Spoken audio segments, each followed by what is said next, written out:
Aunty Hysidia. After seeing how Peck was bustled back to the barn, Chick lost interest in exploring and decided to go back to the coop.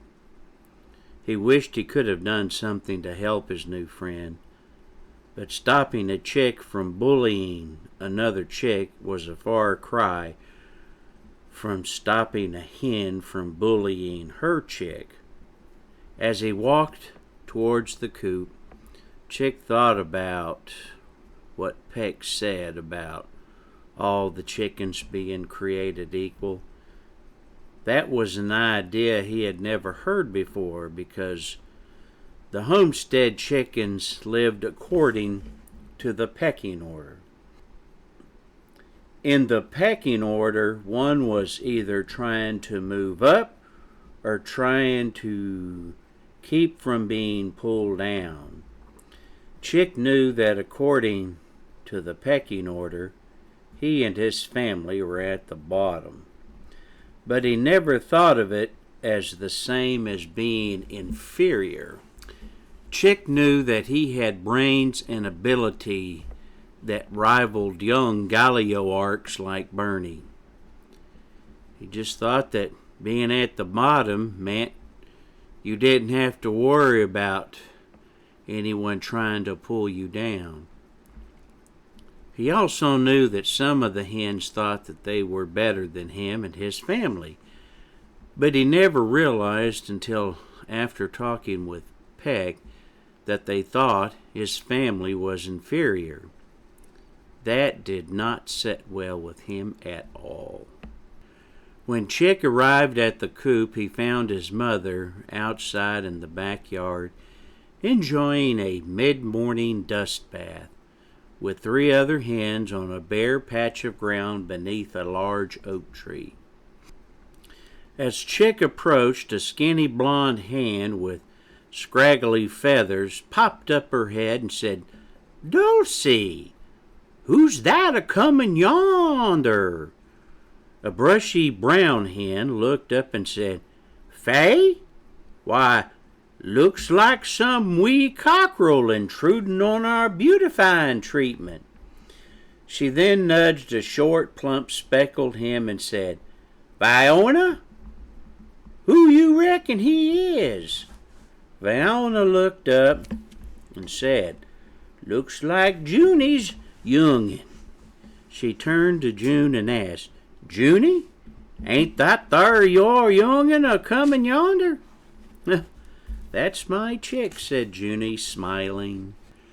June stood up, fluffed out her feathers, and shook, sending up a cloud of dust.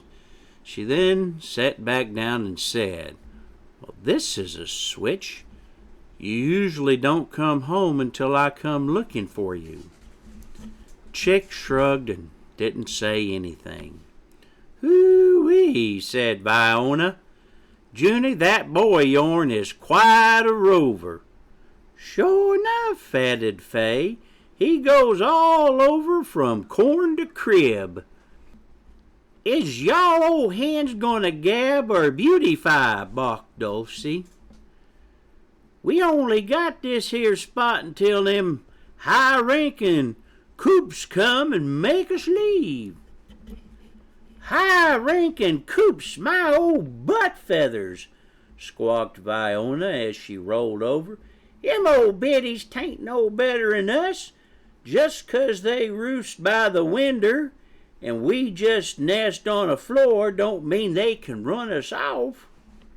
"My, you're big, Fiona," said Fay anxiously. "That sass of yourn will sure enough get us kicked out." Fiona fluffed out her feathers, raising a small cloud of dust. "Y'all just let 'em try," she huffed. "I don't bow and scrape for no uppity coopy hen." "Now don't y'all go be making trouble, Fiona," fretted Fay. "I won't be a party to your mischief." Fiona balked crossly and said, "Well, all I'm saying is I'll not be put out by some old uppity coop hen to go around putting on airs, and that includes them der nobles. Nobles were what the coop chickens called Gallioarchs and Galitarians. Y'all silly old biddy, said Dulcie. What would them nobles be doing in our neck of the homestead? Why else, said Viona wryly, for the dust. The three coop hens erupted in raucous, cackling laughter. Viona, you're a caution, cackled Fay.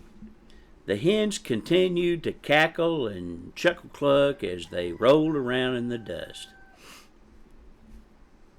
Finally, Chick spoke. You don't think what's fair? Asked June.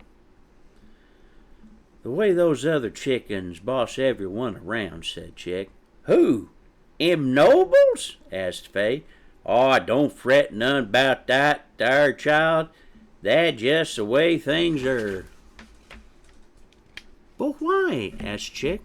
Why does it have to be that way? Fay thought for a minute and then replied, Don't rightly know, just is.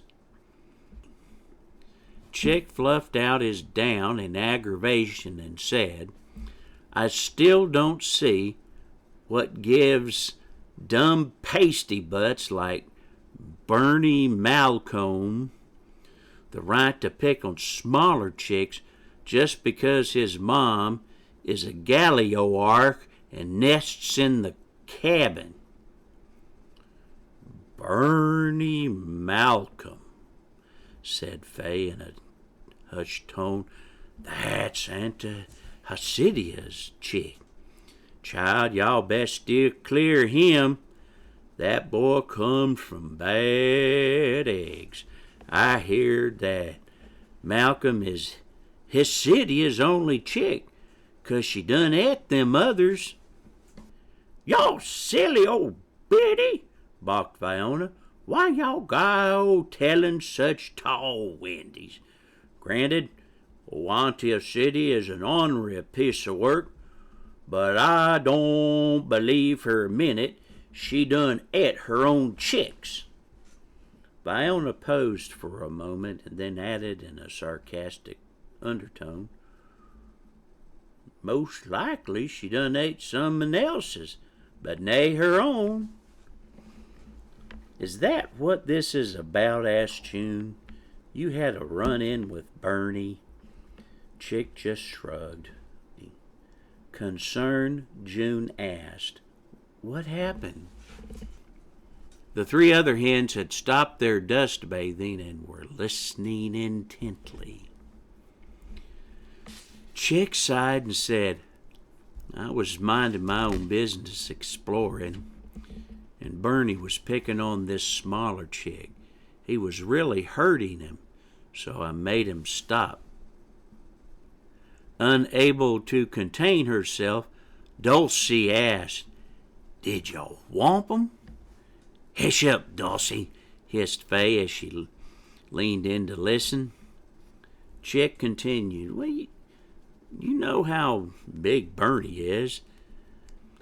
The chick he was messing with was smaller than me, so I made him stop. Good for you, said Fay. Darn old Gallioarch brat messing around with a coop chick. Yeah, he wasn't a coop chick, said Chick. Viona squawked, Nay, a coop chick? Who was he? Chick rubbed the back of his head and replied, It was one of the chicks from the barn. Viona seemed a little disappointed. Galitarian, eh? Well, I reckon that's okay. You did say he was smaller. Chick nodded. Who was he picking on? Asked June. His name was Peck, said Chick. Dulcie clucked. Peck, Peck, Peck. Do we'uns know a Peck? Peck Oddwaddle, said Chick. Fiona fluffed her feathers out, sending up a cloud of dust. "Nay, old Seafire Oddwaddle's young'un," she balked. Chick nodded again. "That uppity old hen," said Fiona. "Her ma was a coop hen who laid eggs in a barn 'cause she got tangled up with a Galatarian rooster. Truth be told, old Sapphire, 'tis more coop and barn." "That's not what I heerd," said Dulcie. "I heerd her ma was carryin' on with some Gallio-ark rooster, and that's how she got moved to the barn." "Nah, that can't be right," said Fay, "'cause then she'd be nestin' in the cabin." No, clucked Dulcie. "What I heerd was they couldn't bide no coopy in a cabin, so that's why they puts her in a barn." As the three hens bickered among themselves, June teasingly said, "Well, while you ladies are working out Sapphira's genealogy, I need to excuse myself to attend to Chick." The three hens were too deep in their discussion to respond. As June led Chick away, she just shook her head and chuckle-clucked. "Come on, let's go find your father," she said. Chick followed his mother to the corn patch. Cultivating corn was something else the Homestead chickens had learned to do. The corn matriarch was in charge of the corn patch and oversaw its cultivation, harvest, and distribution. She was also in charge of all the hens and roosters who worked there. Coop hens were usually assigned to work the ground and keep it free of weeds and insects, and as payment for the service, they were allowed to eat whatever they could find in the way of bugs, wild seed, weeds, or fallen kernels.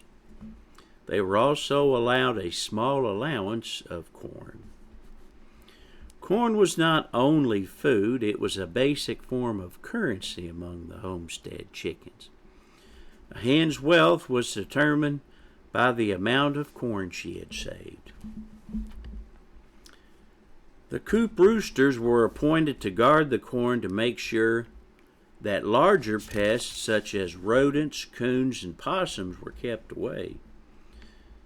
They, like the hens, were also given an allowance of corn, but a somewhat smaller amount. They were also allowed to forage among the rows and eat what the hens didn't get, which wasn't much. Walter, who was the lowest ranking of the corn guards, didn't get a corn allowance, but he was allowed to have whatever he could find that the roosters and hens didn't get, which was even less. As Chick and June walked up to the corn patch, they could say Walter was having a serious discussion with a field mouse. You just can't do that," said Walter. The mouse squeaked and chittered furiously. Walter responded, "I have a family too, and if I let you into my section, I could lose my job, and then where would I be?" And the mouse let out a plaintive squeak. Walter sighed and took from his shoulder pouch that was made of woven grass 2 pale wiggling things and said, "I have these worms." The mouse chittered, sounding annoyed. "Oh, sorry," said Walter, responding, putting the worms back into his pouch. "I didn't know you were a vegetarian. I guess I am too, sort of. I was just saving these for a friend." The mouse squeaked angrily and started to leave. Wait, said Walter. The little mouse stopped and looked back. Walter started rummaging again in his bag. I have this bit of grass seed here, and a couple of acorns and a couple of kernels. My son is a cornitarian, which is kind of like a vegetarian. I was saving these kernels for him, but I guess I can let you have them." The mouse gave a hesitant squeak. "No, go ahead," said Walter. "He won't mind." Then With a happy squeak and a grateful chitter, the mouse took the kernels and the acorns and stuffed them in his cheek. "You sure you don't want this grass seed too?" asked Walter. The mouse, with his cheeks bulging, gave a muffled squeak and scampered away. Walter put the grass seed back into his pouch and waved goodbye to the field mouse. He then turned and saw June and Chick standing there. "Oh!" said Walter, surprised. "I suppose you saw that, eh?" "Didn't see a thing," said June obligingly. "Did we, Chick?" "What? You mean, did we see Dad bribe that field mice not to raid the corn?" replied Chick. "Yes," said June. "That's exactly what we didn't see." "Nope, didn't see a thing," said Chick. Smiling, Walter said, "Well, since you didn't see that, then maybe you won't see this." He reached into his pouch and pulled out a few other grains of corn. "I kept these back for you. And Chick," he said. June gave Walter a reproachful look and said, "Walter, you know the rules. There is no freelance harvesting." Walter replied defensively, "What freelance harvesting? I found them on the ground." "Found them after you knocked them off the stalk," said June accusingly. Walter clicked his beak and said, "June, you know me better than that." June put her wings on her hips and said, "What I do know is all corn is to be harvested together and distributed to the broods as needed." "Who has a greater need than us?" said Walter cheerfully, and then seeing June was still skeptical, he earnestly said, "June, I promise you, it's just a few grains I found on the ground, which by rights I can have." Relenting, June sighed and said, "Well, since they were on the ground, then that's okay." She took the corn grains and gave them to Chick. "What about you and Dad?" asked Chick. "I don't really feel like corn today," said June. "I think I'll have some grass seed." "Whatever my love wants," replied Walter cheerfully, "and that leaves the grubs for me." Walter reached into his pouch, but he couldn't find them. Walter opened his pouch and looked inside. They must have escaped." "Well then," said June, "I guess we'll just have to share the grass seed." No, you go ahead," said Walter. "I had some grass seed earlier." "Oh, nonsense," said June. She gave Walter half the seed. As the family ate their meal, Chick asked, "Dad, why did you help that field mouse?" "Oh, it just seemed like the thing to do," said Walter as he pecked at his seed. "Shouldn't you run off any intruders trying to steal corn?" said Chick.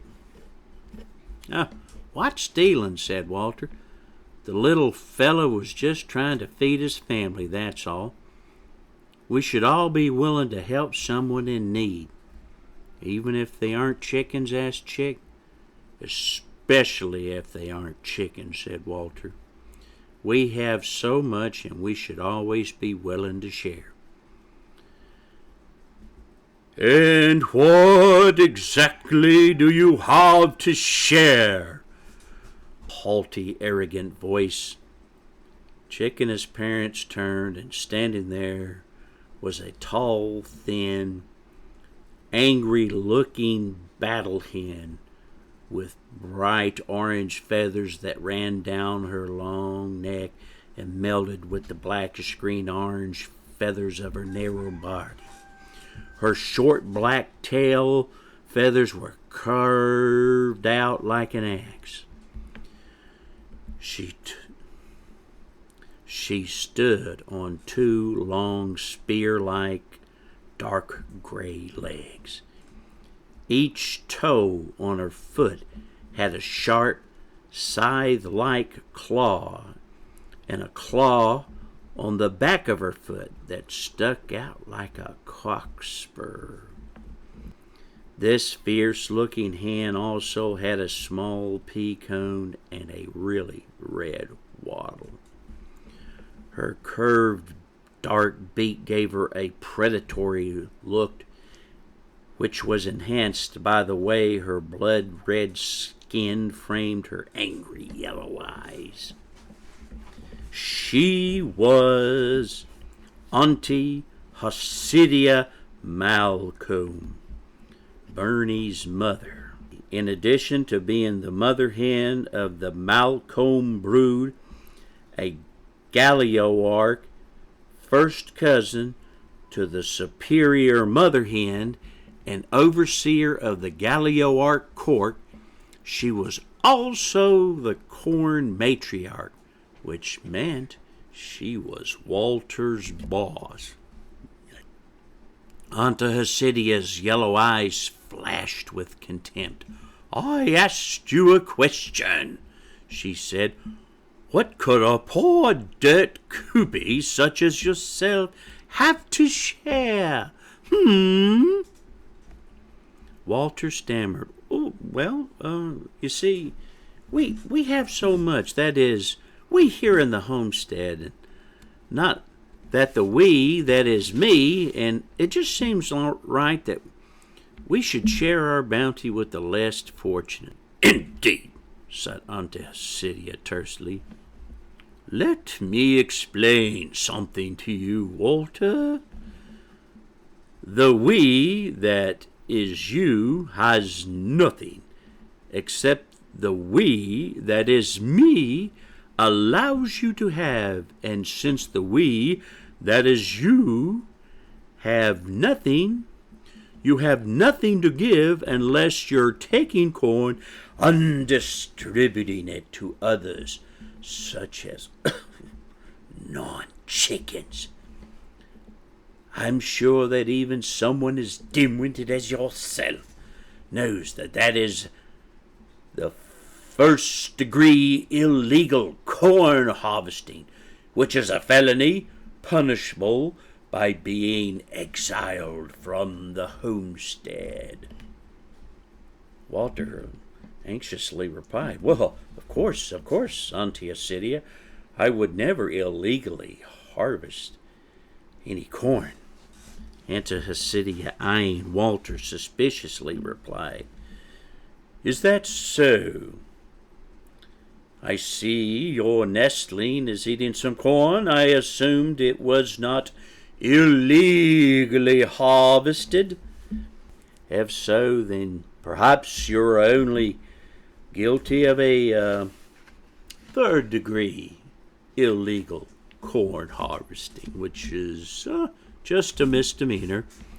And while you would not be exiled, at the very least, you could lose your job." Getting red around the beak, Walter quickly replied, "Yes, Aunty Hysidia, I'm well aware of that, but I found these kernels on the ground." "Did you now?" replied Aunty Hysidia, dubiously eyeing the two kernels the chick had not eaten. "Looks rather fresh for corn that's been on the ground." Chick angrily fluffed out his down and said, "My dad is not a liar, and if he said it was on the ground, it was on the ground." Aunty Hysidia glared at Chick. Chick, refusing to be cowed, defiantly stuck out his beak and stared back, even though he wasn't afraid that Aunty Hysidia might eat him. In an attempt to break the standoff, Walter clucked nervously,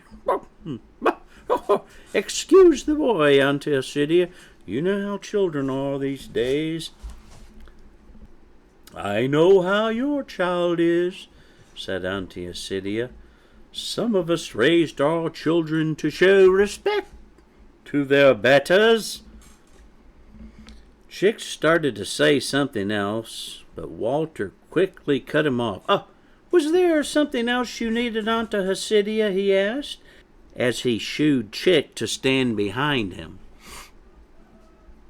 Aunty Hysidia responded, "Yes, Walter, there is.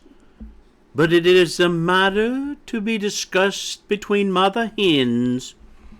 Aunty Hysidia turned her predatory gaze to June and said, "I heard earlier this morning in the yard your chick assaulted my son for no good reason." Chick jumped out from Walter and blurted out, "He was picking on Peck." Aunty Hysidia looked at Chick disdainfully and said, "Who?" Chick responded, "Bernie was bullying Peck, and he was way smaller than him, so I made him stop." "That's not what Bernie told me," said Aunty Hysidia. "He told me he was playfully sparring with one of his friends when you attacked him." "Oh, that's not true," said Chick. Aunty Hysidia leaned over Chick and said, "Are you calling my son a liar?" Chick peeped angrily. You called my dad a lawyer." Aunty Hysidia lunged at Chick to peck him with her large beak, but was stopped when June quickly shoved herself in between them. Surprised at being challenged by such a low-ranking hen, Aunty Hysidia drew back and squawked furiously, "Stand aside, June! Not only did your youngest child insult me, he assaulted Bernie with a weapon." Stunned, June asked, "What weapon?" Pointing at Chick, Aunty Hysidia barked, "He shoved a deadly insect in my son's face, and it sprayed him. It made Bernie terribly ill." June looked at Chick and asked, "Would you care to explain yourself?" Well, I did have a bug," Chick admitted reluctantly, "but I didn't shove it in Bernie's face. I asked him if he wanted to see something funny, and he said yes. I didn't know it would spray him. Bernie must have scared it with his ugly face." Walter stifled a chuckle cluck, passing it off as a cough. When Aunty Hysidia glared at him, she then fluffed her feathers out in righteous indignation and balked. "By his own admission, he attacked my son." "He said it was an accident," said June. She then turned to Chick and asked, "It was an accident, wasn't it?" Chick didn't respond. He stood there unsuccessfully trying to look innocent. "Well?" asked June. "Bernie's a creep and a bully," replied Chick angrily. "He deserved what he got." Aunty Hysidia squawked loudly, "There, you see, he admits it. Now what are you going to do about it?" Remaining calm in the face of Aunty Hysidia's outrage, June said, "I will deal with him." Chick started to protest, but June silenced him with one of her looks that could always shut him up. As scary as Aunty Hysidia was, it was nothing compared to the look that June just gave him. Hardly satisfied and with strained composure, Aunty Hysidia said, "Well, see that you do." She then abruptly turned and left. Walter turned to June and asked, "You don't suppose we've heard the last of this?" June responded, "Knowing Aunty Hysidia, probably not."